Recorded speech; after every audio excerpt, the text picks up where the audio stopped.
Welcome back to our channel. আজ আমি তোমাদের কচুরি বানিয়ে দেখাচ্ছি।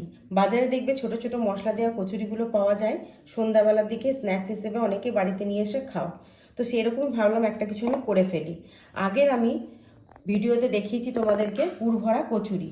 সেই পুর ভরা যে আমি কচুরি করেছি সেই পুরটাই আমি রেখে দিয়েছিলাম। তো আমি সেই ময়দা আজকে মেখেছি। 1 কাপ ময়দা, তার সাথে হাফ কাপ সুজি মিশিয়ে ভালো করে একটু ময়াম দিয়ে একটু নুন দিয়েছি, দিয়ে আমি মাখিয়ে 1 ঘন্টা মতো রেখে দিয়েছি। তারপরে দেখছো লেচিটা এরকম হয়েছে।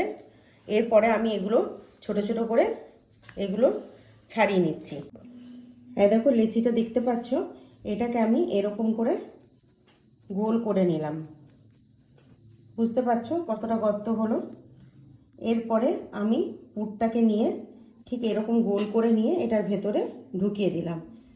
এরপরে এটাকে আমি এইভাবে, দেখো পুরটা বেরিয়ে যাবে না, অথচ তোমার এরকমভাবে এক একটা এরকমভাবে আমি বানিয়ে নিয়েছি।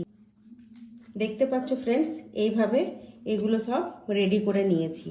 এরপরে এগুলো আমি কড়াইয়ে তেল বসিয়েছি। তেলটা কিন্তু খুব গরম হবে না, উষ্ণ উষ্ণ গরম হবে, তখনই আমি এগুলো ছাড়বো। তেলটা একটু একটু উষ্ণ গরম হয়েছে। এরপরে আমি এগুলো কম আঁচে সব ছেড়ে দিচ্ছি।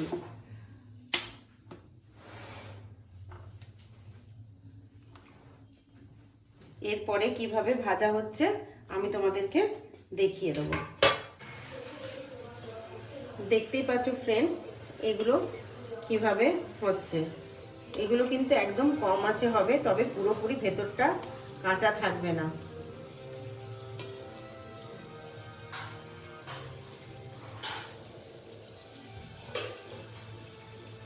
দেখতেই পাচ্ছ কেমন ফুলে উঠেছে এগুলো। এইভাবে আস্তে আস্তে কিন্তু করলেই তোমার কচুরি রেডি হয়ে যাবে। এইটা যে লাল লাল হয়ে এসেছে, এগুলো আর একটু লাল হবে। দেখছো তো কিভাবে ফুলে উঠছে। দেখো আমি একটা তুলে দেখাচ্ছি।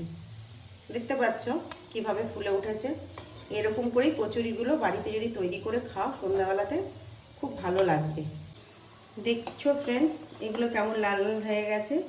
ঠিক বাজারে যেরকম আমরা কচুরি কিনে আনে খাই, ঠিক সেই রকমই কিন্তু হয়েছে। এইবারে আমি এগুলো সব একেবারে থালাতে তুলে নিয়ে প্লেটে আমি সার্ভ করব।